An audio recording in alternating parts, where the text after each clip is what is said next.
3월 25일 수요일입니다. 오늘 새벽 우리에게 주시는 하나님의 말씀은 요한복음 9장 13절에서 23절까지 말씀입니다. 그들이 전에 맹인이었던 사람을 데리고 바리새인들에게 갔더라. 예수께서 진흙을 이겨 눈을 뜨게 하신 날은 안식일이라. 그러므로 바리새인들도 그가 어떻게 보게 되었는지를 물으니 이르되 그 사람이 진흙을 내 눈에 바르매 내가 씻고 보나이다 하니, 바리새인 중에 어떤 사람은 말하되 이 사람이 안식일을 지키지 아니하니 하나님께로부터 온 자가 아니라 하며, 어떤 사람은 말하되 죄인으로서 어떻게 이러한 표적을 행하겠느냐 하여 그들 중에 분쟁이 있었더니, 이에 맹인이었던 자에게 다시 묻되 그 사람이 내 눈을 뜨게 하였으니 너는 그를 어떠한 사람이라 하느냐? 대답하되 선지자니이다 하니, 유대인들이 그가 맹인으로 있다가 보게 된 것을 믿지 아니하고 그 부모를 불러 묻되 이는 너희 말에 맹인으로 났다 하는 너희 아들이냐? 그러면 지금은 어떻게 해서 보느냐? 그 부모가 대답하여 이르되 이 사람이 우리 아들인 것과 맹인으로 난 것을 아나이다.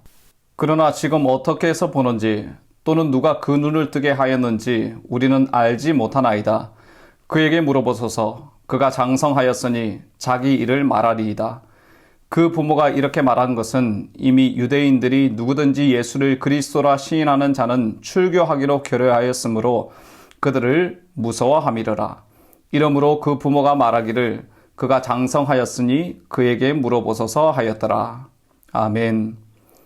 예수님께서 날 때부터 맹인인 사람을 고쳐주셨습니다.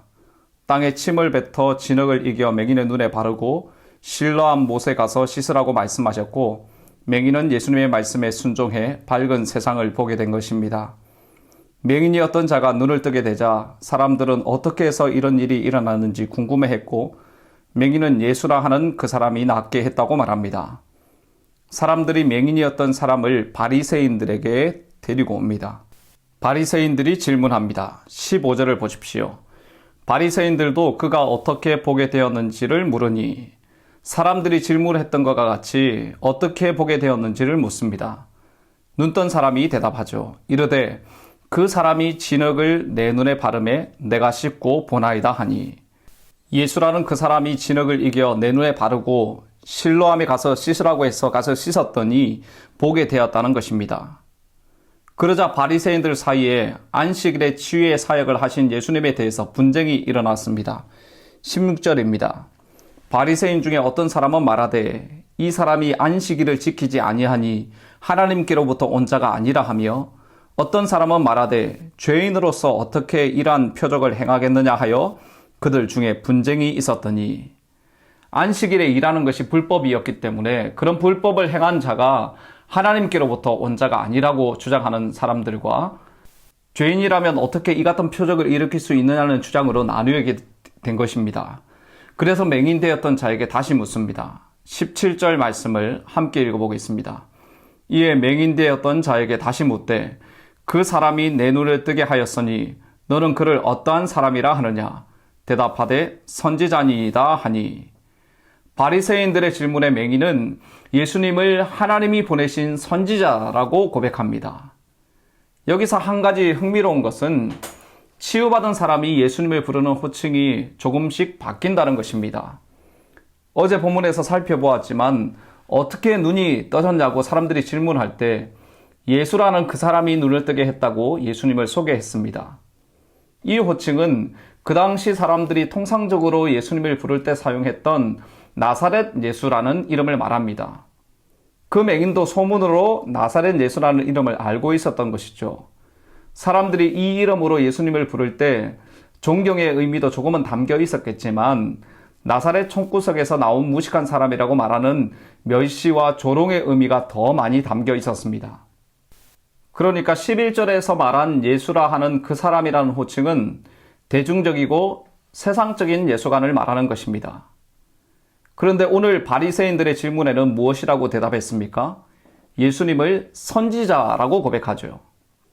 하나님이 보내신 선지자라는 것입니다. 내일 본문에서 살펴보겠지만 33절 말씀에 보면 그가 예수님을 선지자라고 말한 이유가 나옵니다. 예수님이 하나님께로부터 온 선지자가 아니고는 자기 눈을 뜨게 하는 기적을 행하실 수 없다는 것입니다. 예수라는 그 사람에서 선지자라는 고백으로 그 믿음이 조금씩 변합니다. 그러나 아직 하나님의 아들로는 믿지 못하고 있습니다.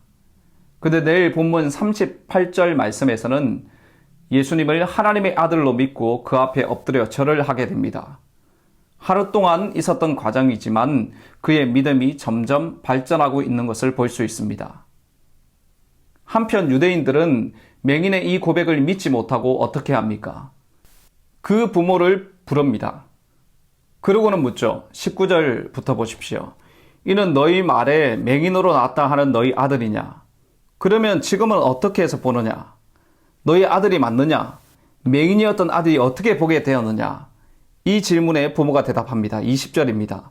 그 부모가 대답하여 이르되 이 사람이 우리 아들인 것과 맹인으로 난 것을 아나이다. 21절. 그러나 지금 어떻게 해서 보는지 또는 누가 그 눈을 뜨게 하였는지 우리는 알지 못하나이다. 그에게 물어보소서. 그가 장성하였으니 자기 일을 말하리이다. 네, 우리 아들 맞습니다. 그는 날 때부터 보지 못했습니다. 그런데 어떻게 해서 보게 되었는지 누가 그 눈을 뜨게 했는지 우리는 모릅니다. 그가 장성했으니 아들에게 물어보십시오. 라고 대답을 하죠. 여러분, 사실은 부모는 아들을 눈뜨게 하신 분이 예수님이라는 사실을 알고 있었습니다. 그런데 잘 모른다고 말하고 있습니다. 왜 그랬을까요? 22절 말씀을 함께 읽어보겠습니다. 그 부모가 이렇게 말한 것은 이미 유대인들이 누구든지 예수를 그리스도로 시인하는 자는 출교하기로 결의하였으므로 그들을 무서워함이러라. 예수님을 그리스도로 메시아라고 고백하는 자들을 출교하기로 결의했던 것입니다. 출교를 당한다는 것은 유대 사회에서 누릴 수 있는 모든 보장에서 제외시키고 그 사회에서 추방시키겠다는 것입니다. 출교 당할까봐 두려워서 예수님이 고치셨다고 대답하지 못했던 것입니다. 사랑하는 성도 여러분, 우리가 예수님을 만나고 예수님을 경험하고도 그 고백이 다를 수 있습니다. 어떤 사람은 선지자로 고백하고 구원자로 고백하지만 어떤 사람은 두려움에 사로잡혀서 아무 말도 하지 못합니다. 그런데 여러분, 우리가 생각해 볼 것은 스스로 주님을 분명하게 고백하는 그 신앙 고백이 없다면 참된 빛 대신 예수님을 보고도 누구인지 깨닫지 못하는 눈먼 자로 살아갈 수 있다는 것입니다. 맹인이었던 사람이 눈을 뜬 이적 기사를 포함해서 요한복음에 기록된 예수님이 행하신 7가지의 이적 기사들은 하나같이 예수 그리스도가 하나님의 아들이심을 밝히 드러내어서 그 예수님을 믿게 하려는 것입니다. 그 예수님이 세상의 빛이시고 우리를 어둠에서 건져내어 영원한 하나님의 나라로 인도하시는 유일한 구원자이심을 이 사건을 통해서 알기를 원하시는 것입니다. 맹인이었던 자는 처음에는 예수님을 예수라는 그 사람 정도로만 고백했지만 그 다음에는 하나님이 보내신 선지자로, 내일 본문에서는 유일한 구원자로 하나님의 아들로 고백하게 되는 것입니다. 사랑하는 성도 여러분, 여러분들은 예수님을 어떤 분으로 고백하고 계십니까? 예수라는 그 사람 정도로 고백하십니까? 하나님이 보내신 선지자로 고백하십니까? 참된 빛이신 예수님을 보고도 누구인지 깨닫지 못하거나 이런저런 두려움에 사로잡혀서 예수님을 온전히 고백하지 못하는 어리석은 성도가 아무도 없기를 바랍니다. 예수님을 하나님이 보내신 선지자 정도가 아니라 우리를 구원하시는 유일한 구원자로 어둠에서 건져내어 영원한 하나님 나라로 인도하시는 그리스도로 고백하는 은혜가 모든 성도님들에게 있기를 바랍니다. 우리가 예수님을 어둠에서 건져내어 영원한 하나님 나라로 인도하시는 유일한 구원자로 고백한다면 내가 예수님을 믿는 그리스도임을 당당하게 말할 수 있어야 하겠습니다.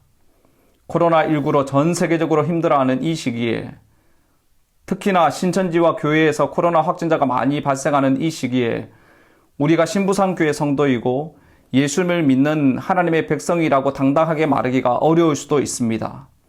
성도인들 얘기를 들어보면 교회당에 출입을 하고 있는 여부를 직장 사람들이 계속 물어서 감시당하는 기분이 들어서 힘들다는 소식도 들려옵니다. 그러나 여러분, 이런저런 어려움이 있지만 예수님을 유일한 구원자로 믿는 성도라면 우리가 예수님을 믿는 성도라는 것을 부끄러워하지 않고 당당하게 말할 수 있어야 할 것입니다. 더 중요한 것은 당당하게 말하고 알리는 것보다 성도로 부끄럽지 않는 삶을 살아야 한다는 것입니다. 그리스도인이라고 하는데 전혀 그리스도인다운 삶이 없다면 오히려 교회와 예수님을 욕되게 할 수 있다는 것입니다. 저는 요즘에 마스크를 쓰고 다니면서 평소에 얼마나 쓸데없는 말을 많이 하고 살았는지, 내 말로 인해서 아픔과 상처를 준 적이 얼마나 많았는지를 생각하게 됩니다. 저의 존재 자체가 예수님을 보여주고 예수님을 증거하는 삶이 되어야 하는데 하면서 제 삶을 돌아보게 됩니다. 사랑하는 성도 여러분, 예수님을 향한 분명한 신앙 고백이 있기를 바랍니다. 그 신앙 고백이 머물러 있는 것이 아니라 주위의 사람들에게 보여주고 증거하는 삶이 되기를 바랍니다. 어려운 이 시기에 주님을 향한 이 신앙이 분명해지고 더 깊어지는 은혜가 있기를 바랍니다. 주님을 사랑하는 성도답게, 주님을 유일한 구원자로 고백하는 성도답게 따뜻한 주님의 사랑으로 서로 사랑하고 그 사랑으로 서로 섬기는 하루의 삶이 되시기를 주님의 이름으로 축복합니다. 기도하겠습니다. 하나님 아버지, 새로운 하루를 허락하시고 주님을 예배하며 하루를 시작하게 하심을 감사합니다. 주님 은혜를 베풀어 주셔서 주님을 향한 신앙 고백이 더 분명해지고 확실해지는 은혜를 허락하여 주시옵소서. 예수님을 유일한 구원자로 고백하는 성도다운 삶을 살아갈 수 있도록 주님 도와주시옵소서. 코로나19로 전 세계적으로 어려움을 당하고 있는 이 힘든 시기 중에서도 속히 이 어려움에서 회복될 수 있도록 은혜를 베풀어 주시고 모든 성도님들의 삶이 주님만을 바라보고 주님만을 의지하는 삶이 되도록 은혜를 베풀어 주시옵소서. 모든 성도님들 한 분 한 분 은혜를 베풀어 주셔서 오늘 하루 주님과 동행하는 삶이 되게 하여 주시고 보내신 곳에서 하나님께서 기뻐하시는 예배자로 살아가게 하여 주시며 무엇보다도 보내신 곳에서 주님 나라가 임하게 하는 일에 쓰임받는 삶이 되도록 은혜를 베풀어 주시옵소서. 이 모든 말씀 예수님의 존귀하신 이름으로 기도드립니다. 아멘. 오늘 주신 말씀을 붙들고 기도하시고 전도와 선교를 위해서 합심으로 기도하시고 또 코로나19 공동 기도문으로 합심으로 기도하도록 하겠습니다.